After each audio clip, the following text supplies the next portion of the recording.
Hey everyone, my name is Penny Zanker, and it's time to reset. This podcast goes beyond just navigating change.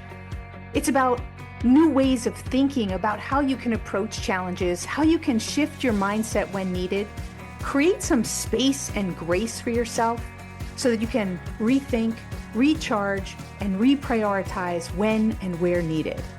Are you ready to unlock your full potential? Thank you for hitting play and sharing this next episode with me. It's time to reset.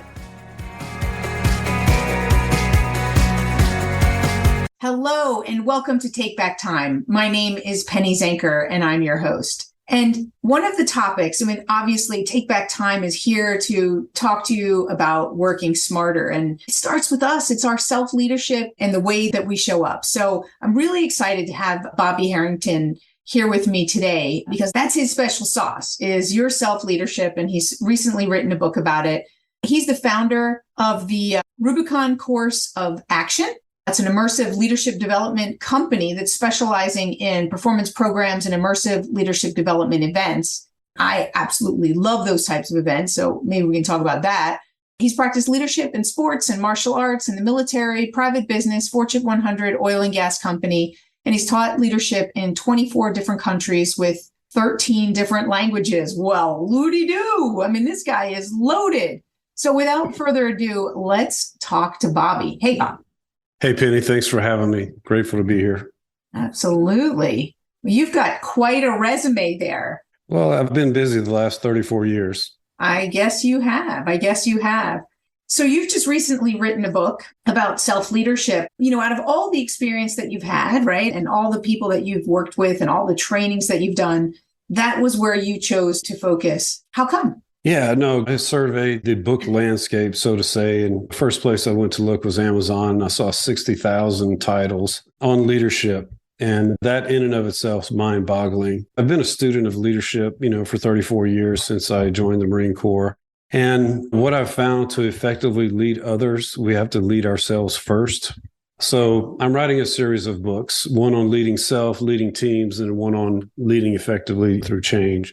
But I thought I would start with leading yourself. Because that's where it starts, right? Absolutely. It's like problem solving, work from the inside out and get to the root cause and not try to continuously treat symptoms. There's so much to talk about in this context and being more productive. And I don't know, what comes to my mind right now is, or actually, let me ask you before I say what I think, what's the number one thing that keeps us from our own self-leadership, from leading ourselves? Primarily limiting beliefs. And right under limiting beliefs is self-trust and self-belief. Because if I don't trust myself, and I'll go back to Covey's definition of trust, character and competence.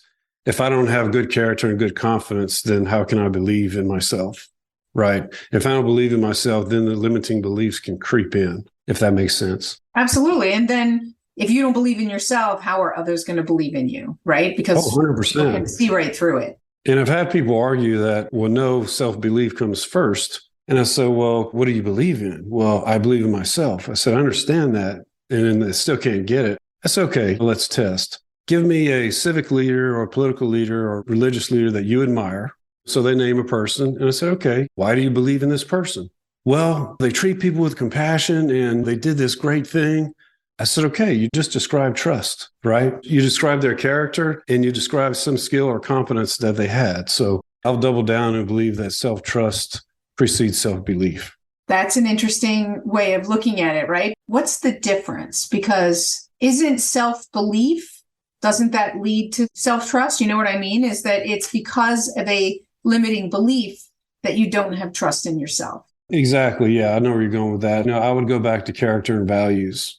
The stronger you build your character, and when I say character, sometimes people have a problem talking about that or addressing character at all because they think that you might be impugning their character or critiquing their character. It's not about that. The Marine Corps gives us 14 leadership traits of character, right? Justice, judgment, dependability, decisiveness, integrity, things like that. And we continuously work at those things. So the stronger we build our character and we live our values according to our character or whatever values we choose, the less chance these limiting beliefs can creep in. Because strong character and staying sovereign and living values gives us trust. That makes sense. Yeah. That we're in a way, trusting in those values. There are guardrails to keep us, and true, I'm just like riffing here because I haven't thought of it in that way, right? In terms of, and I think that's what's interesting is that you're presenting it in a way that is different than others have presented it. So it kind of gets us out to go, that we have to actually think about. You bring up a good point, because we can do something, we can practice it, and we can teach it. But when you go to write about it, you really have to think deeply. And while I was writing the book, the chapter on self-trust and self-belief, it really caused me to really dig deep. And when I examined my time from adolescence, growing up with my parents, my father was a World War II veteran, Korea and Vietnam 3 times. My mother was really strong in sports and military and private business and Fortune 100 company. I examined all those experiences and where I had succeeded and failed, put it on paper. That's what I came up with and presented it in that manner. Fantastic. So this is how we get in our own way, right? Oh, for sure. That's the number one thing when we want to be more productive. For people who are using that word, we want to be more self-confident. We want to be a better leader. We want to build more trust around us. We get in our own way. So this is the number one thing that you believe is there in that self-trust. Absolutely. Rely on your good character and stay sovereign to your values. Be known as a person who not waver according to your values. Oddly enough, I teach a lot of leadership classes and have taught people along the way formally and you'll be surprised that I do a little exercise and I ask people to write down their 5 core values. Mm-hmm. And after 10 seconds, I say, okay, pens down. Okay, who has 5? Who has 4? Who has 3? And most folks haven't got past 1 or 2. Really? Yeah. A lot of folks. Yeah, no, it really is. But it's an eye opener in the class and it's a humbling experience, right?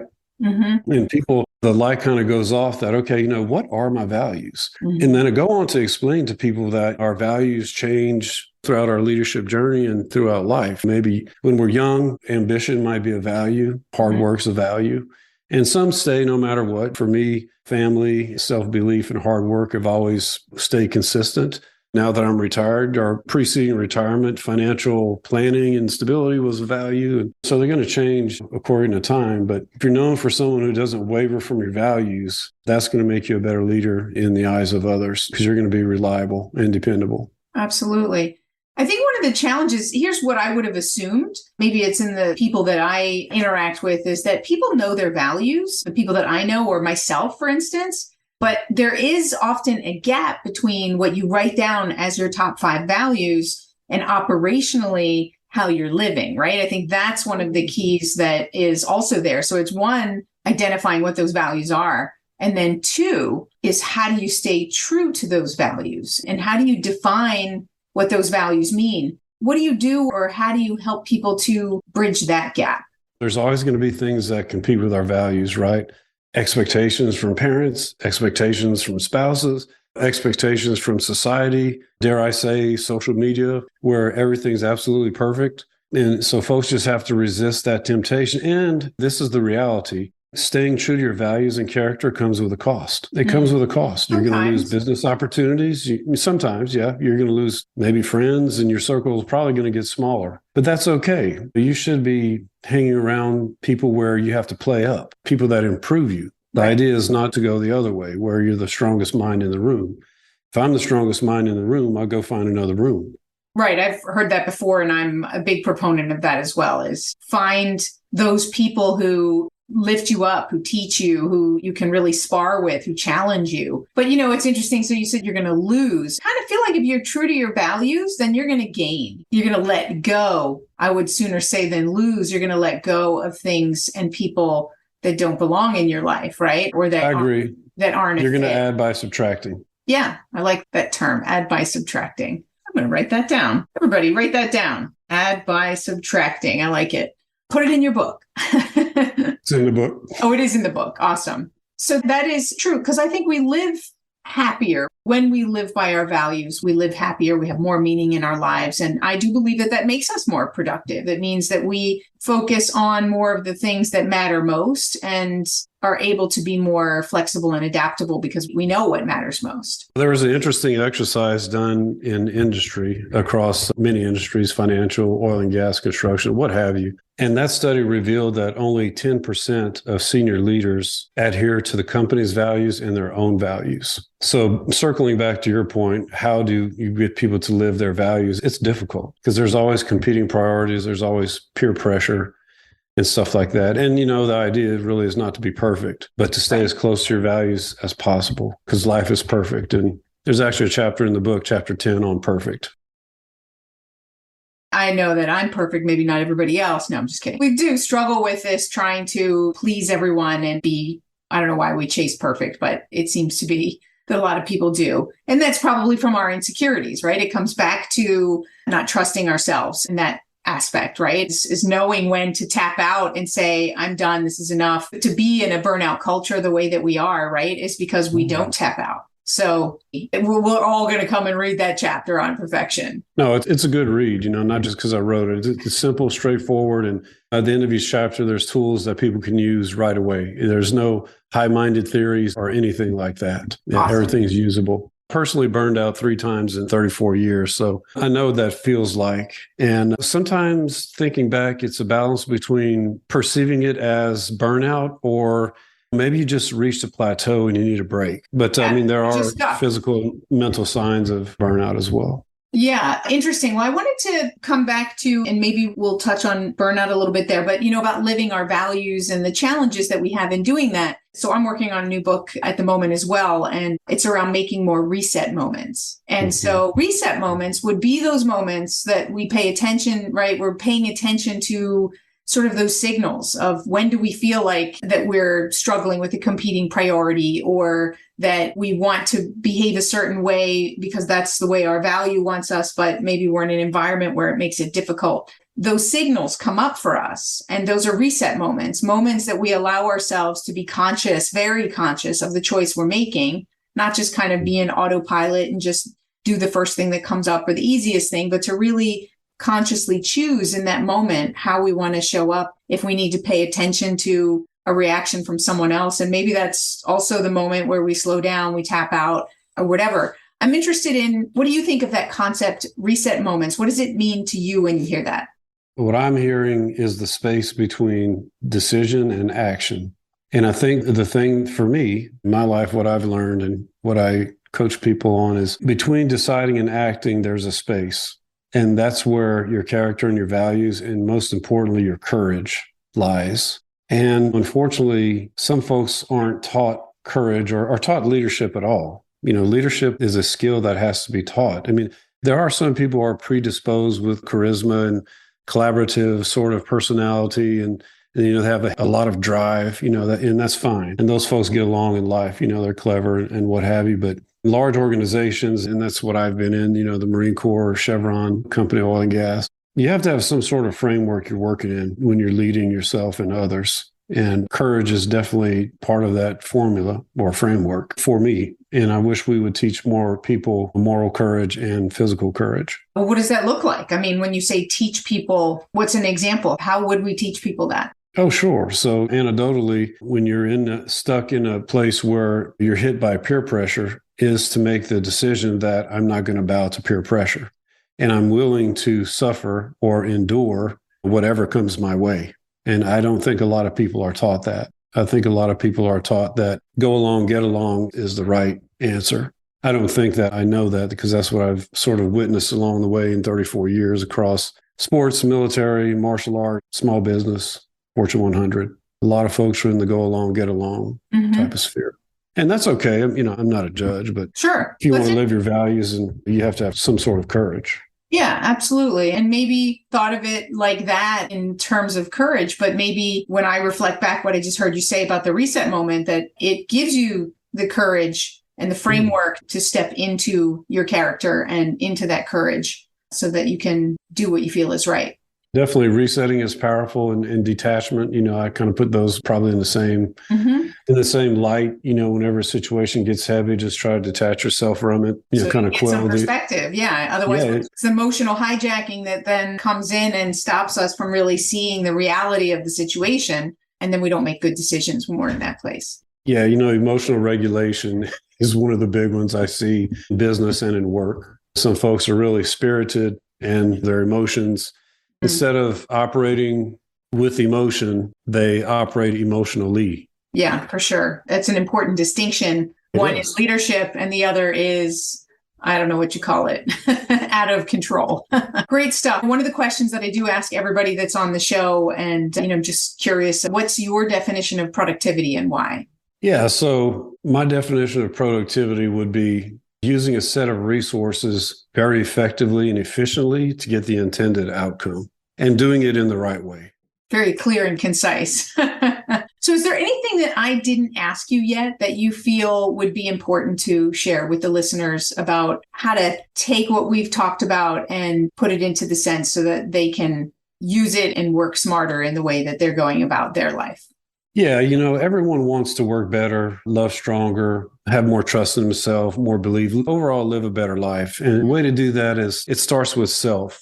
And I would say chapter 1 of my book, it's about, I say the most important conversation you'll ever have is the one with yourself. So people have to reconcile with themselves before going out to these external entities for belief and trust, right? Mm-hmm. And when you have that conversation, it can get pretty brutal. Ask yourself, why are you not where you want to be with your belief system or faith, with your family, with your financial situation, your health situation? And from there, you can make a course of action, right? A plan that's going to contribute to you living that better life. For me, that all starts inside out with the root cause, doubling down, going back to character and values and stuff like that. Awesome. And I think also it requires you to make a decision, because a decision can say, okay, I can learn all of this from the past, but I need to make a decision today that I want to be different. And how am I going to show up? And what am I going to do going forward? That's where I come up again with this concept of the reset moment and resetting,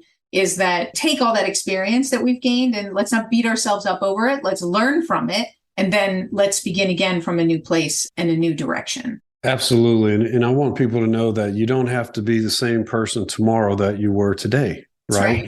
Back to your point, you have a choice to reset, and that choice is powerful. My book, I write about the transformation I had when I was 45. I had some career best working in Chevron and earned an award and got to go see the CEO and, blah, blah, and pick my next assignment. And I got to the next assignment. Guess what? Things weren't roses. It was very difficult. And I found myself in a very dark space. And I had that internal conversation. I found out that I was doing good, but wasn't doing my best. That really hurt, because I was always taught as a young person and in the military to be your best. So that's what it's about. And if it's worth doing, why not do it well? And I made the plan to improve, and I've been working on it for 8 years now. And I'm in a great place, retired and living with my wife and starting this new business on leadership. And that decision brought me here to this podcast. Yeah, fantastic. Yes. Well, thank you so much for being here. Where's the best place for people to go and get more information about you and get your book? And we'll have it also in the show notes, but I want them to hear you say it. Sure. 2 places. You can go to LinkedIn and find me under Bobby Harrington. And you can also go to the website. It's www.strongeryoucoaching.com. Well, thank you so much for being here, Bobby. I'm grateful, Penny, that it was wonderful. And thank you all for being here. The number one focus when you want to be better at anything is yourself, to take a hard, good look at yourself, your character, your values, and where you're showing up courageously to live into those. Really great nuggets today. It sounds like Lead You is the book that you need to get and start there. So go ahead and check out Bobby's book, and we will see you in the next episode. My name is Penny Zanker, and this is Take Back Time. Bye, everyone. Hey, thank you for spending this time with me. It really means a lot. If you're feeling a little off, distracted, overwhelmed, stuck, or just out of sync, remember that's your signal to reset. And that's all it takes, just recognizing one reset moment at a time. So stay tuned for more tips, tools, tricks, stories, strategies, all here on Time to Reset. We'll see you in the next episode.